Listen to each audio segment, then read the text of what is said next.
welcome. You're here with us on India Revival Mission on Times Network. I'm Hina Gambhir, and today we are joined by Ajay Harinath Singh, who is Chairman and Managing Director, Darwin Platform Group of Companies, who's passionate about nation building through strong and innovative models. He was recently honored with the Times Men of the Year 2020 award for being the innovative multipreneur. Thank you very much, Mr. Singh, for joining us here on India Revival Mission today. COVID-19 had a devastating impact worldwide, affecting livelihoods across countries. Now, this pandemic has pushed not just individuals, we know, but corporates and businesses as well to come up with innovative and impacting ways to address basic needs and concerns of the people. Can you share with our viewers the kind of special initiatives undertaken by the Darwin Platform Group of Companies to tackle the pandemic head-on? Pandemic header. The COVID-19 global health crisis and its cascading effects on human lives called for not only restructuring our healthcare infrastructure and entire supply chain as well. At the onset, Darwin Platform Group of Companies geared up to manage the crisis with innovative measures. During the COVID period, the dpgc ramped up its capacity and has started supplying antiviral kits such as masks, sanitizers, herbal medicines, including the immunity booster drugs. The group focused on scaling up capacity to meet the growing demands. It also entered into joint ventures with global companies to manufacture and supply affordable healthcare products and solutions for India and other markets. dpgc combines philanthropy with its business, hence to utilize the talent and skills of experienced retired persons. It launched the post-retirement employment plan PREP across the country and allocated rupees 250 crores for this innovative scheme. The scheme was conceived to scale up the campaign for Atmanirbhar Bharat, along with providing support to elders. The scheme aims to leverage the experience and expertise of the 58 to 75 age groups, not only soldiers but a large numbers of retired employees from central states and private sectors are being benefited. With the PREP, dpgc has emerged as one of the biggest employers in the country. The PREP is being implemented in all 21 associate companies of the group. Okay. And Mr. Singh, we also understand that Darwin Platform Group of Companies has put in a bid for Shipping Corporation of India as well. Can you tell us what really prompted the company to bid for Shipping Corp? Shipping Corporation of India, it's a government organization. Given though the competition with several big global players, we have given a very attractive offer for the shareholders of Shipping Corporation of India Limited. Earlier in 2019, we had a bid for Jet Airways, but we could not get that. Hence, this time we are entered into the fray of the last moment with an offer which is very aggressive and would be difficult to decline by the SCI or the Government of India. Over the years, we have made a rapid progress in several sectors with our associate companies, which includes Darwin Platform Capital Limited, Holdings and Shipping and Infrastructure. We are operating in several sectors, including banking, healthcare, avionics, realty, real estate, retail, energy, mass media, and information technology. We are a debt-free company and would meet the funding requirement for acquisition of our internal sources. Okay. And do you think India is taking the right steps to achieve its aim of becoming a $5 trillion economy? According to you, what more can really be done? $5 trillion economy. It's Modi ji's vision, and we as a businessman, we would do it. The Indian economy faces challenges on several fronts in new normal or next normal phase. Business and entrepreneurship in the new normal era can take a 360-degree turn, and it would only be possible if we will be able to develop new models for growth and development. Business, both new and existing, would support the government in building a self-reliant India through continuous innovation, better management and great resilience. New business models can surely help in achieving the goal of $5 trillion economy by 2025, or we can go beyond this target also. The wide-ranging reforms for accelerated infrastructural development and policy interventions to shape competitive make in India augur well for the economy. These initiatives are experienced to spur growth. Going forward, consumption is exempted to increase, and that would encourage business and entrepreneurship to enable fast economy, environment and social capital for the nation. Make in India needs to be supplemented with the Make for the World. To achieve these goals, several innovations backed by robust R&D would be need to of the hour. With a path-breaking initiative, business would not only achieve sustainability but also encourage future-ready entrepreneurship among our talented youth. $5 trillion economy, India, we are coming. Okay, and what are your thoughts as far as India's e-commerce sector is concerned, which is pegged to reach around 99 billion US dollars by 2024, growing at a CAGR of about 27% over 2019? 2019, India's e-commerce market is expected to grow dramatically due to the COVID-19 pandemic. Digital India has a major role to play in this. India is also witnessing a shift in the consumer behavior caused by COVID-19. A new payment trend has been shown on the rise. As per the industry, the POS market in India is projected to increase by 41% between now and 2024. A dollar, approximately US dollar of 1,335 billion going forward with the policy interventions with regards to foreign direct investment. There is substantial room for the future growth. E-commerce is all set to transform further, and its capabilities is no longer limited to traditional digital platform. There is a perfect blending of online, offline payment, physical retail, enhanced digital payment modes, and rational policy frameworks would trigger the next wave of growth in the retail sector.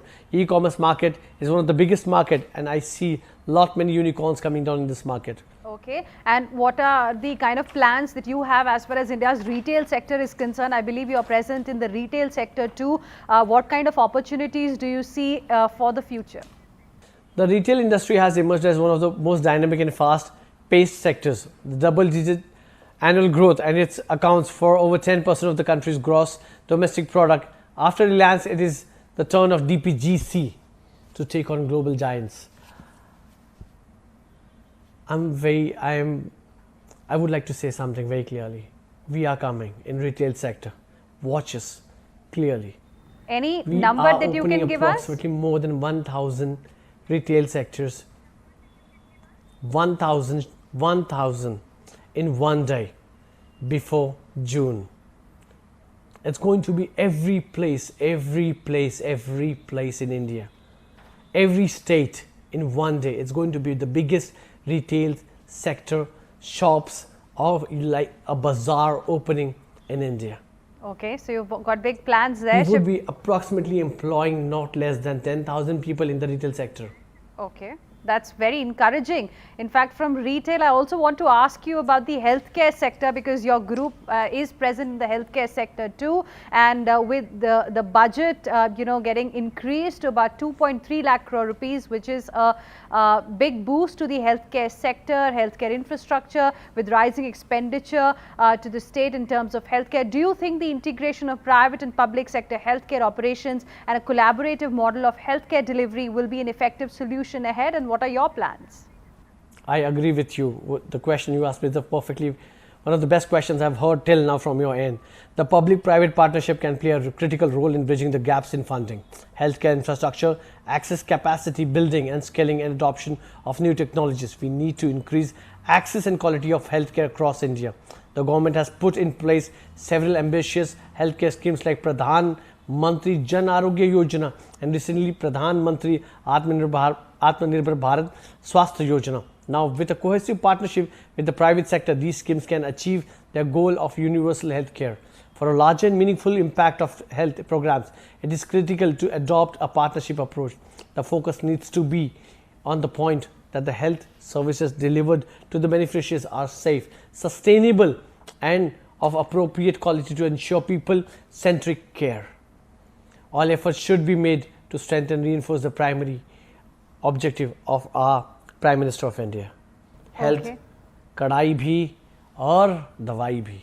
Okay, and as far as the aviation space is concerned, which also plays a very important role in the economic growth and the employment generation aspect, what are the plans in that space and the kind of challenges that you're facing currently?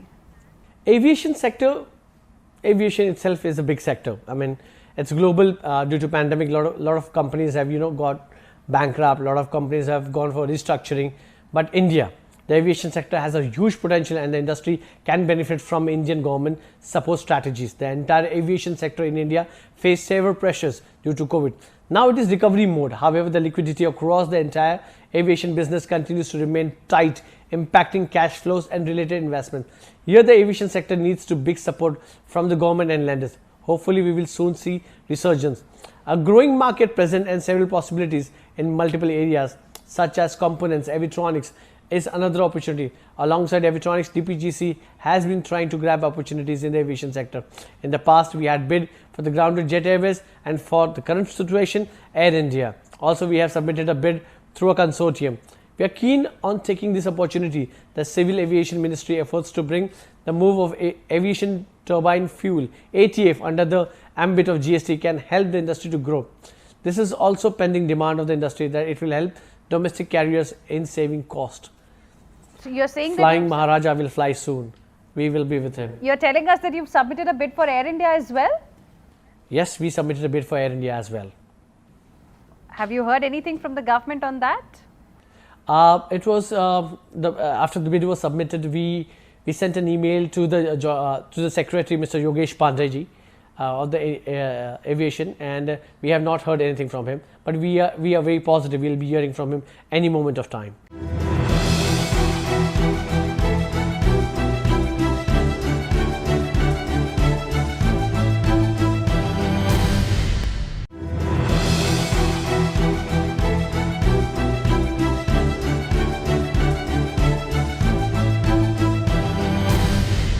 The government, sir, has also been putting a lot of focus on production-linked incentive scheme aimed at boosting domestic manufacturing and exports. What is your view on this?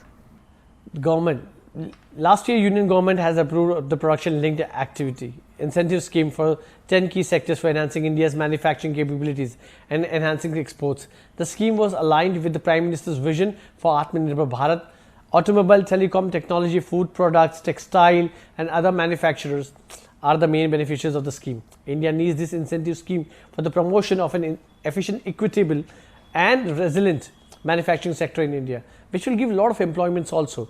Growth in production and exports of industrial goods will greatly expose the Indian industry for foreign competition and ideas, which will help in improving its capabilities to innovate. Further promotion of the manufacturing sector and creation of conducive manufacturing ecosystem will not only enable integration with global supply chains but also establish backward lineages with SME groups in the country. It will lead to overall growth in the economy, create a huge employment opportunities in the manufacturing unit sector. As I see, Prime Minister Mr. Narendra Modi has also said that manufacturing unit should be given more upper hand in dealing. Trading and manufacturing will make the government balance with the economy. The government needs to come out with such progressive schemes for more sectors also. Okay. And last question before we let you go, I believe you have plans to invest in the business of cab aggregators as well.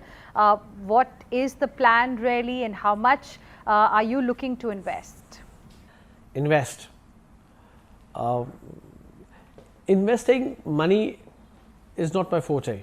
Earning money is my forte. We are a debt-free organization. Cab aggregators, people, the top people, the high income group never look down towards the cab people, the people who are on rental, the taxi drivers, the auto rickshaw drivers, and they treat them, as if we paid them, you took us to the destination, and that's not what they are. They're human beings. We should treat them with respect, and Darwin is there for them now. So cab services were introduced in the Indian market in 2000, and the market evolved from the car ownership concept to the alternative ride-sharing online taxi or radio taxi services. Providers in India operate either an aggregator or radio taxi. We are witnessing double-digit growth in the organized taxi market in India. A rise in smartphone penetration, investment in online taxi marketing in foreign institutional investor, and swelling disposable income as for the major factors that are driving the growth of the market. People prefer cab services compared to owning a cab or a car. This trend is more visible with young professionals and the workforce. In view of the rising demand in the segment, DPGC, Darwin Platform Car Cab Trade Limited, also forayed into the provide a new wage of experience to our institutional and other customers. We will be scaling up our tech-enabled services in the segment by the year 21-22. We plan to invest in making our services more customer friendly. Will create a win-win situation for both the riders and the cab operators. this could be one of the charitable sector from us. We would like not only the cab drivers to earn the money, but also, get a good life, a better life for their family. They can earn more than their imagination. We would like to do whatever we can do for them. I can see them struggling in the life, but yes, we are there for you. All right, Mr. Ajay Harinath Singh, it was a pleasure talking to you. Thank you very much for joining us here on India Revival Mission, and we wish you good luck with all your plans.